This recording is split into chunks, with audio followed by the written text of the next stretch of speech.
Today on the blog, we're talking about patience, which is the most important virtue that there is, and the one that I struggle with the most personally. So we'll have some real talk about that.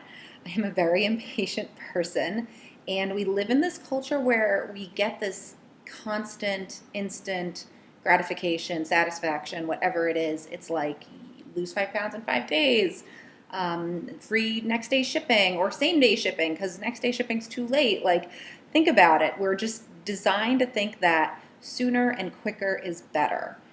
But when we step back from that, we can see a little bit more about how those short term gains and that short term satisfaction is not sustainable and does not help us grow in the long term. So when I think about Good Sweat Studio, I think about how it's been months since I've started this journey. If you want to even take it back to before I left my old job, it's been a really long time. And I expected by now to have a space and to have started construction and to just be further along in the process than I am. And it's frustrating because every day I have a list of things to do and I'm working at it so hard and I feel like the needle is barely moving.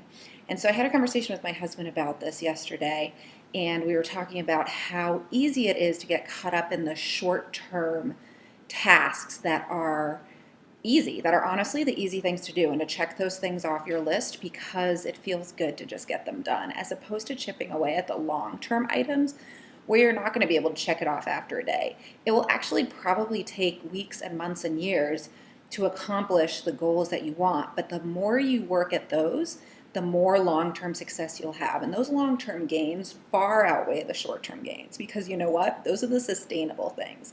So as you approach each day, try and find a patient heart and try and focus your energy and your goals and your attention on the long term, not on these little short-term things that will make you feel better. Think about your self-improvement and your life in the long term. Like, where do you want to be December of next year? Like, as we're doing these New Year's resolutions, love them or hate them, you have to be resolved to see yourself a year from now. And what do you want that to look like? Not, oh, I want to lose 5 pounds by the end of January or by the end of next week. Because guess what? You'll probably be able to do it if you follow some of these programs.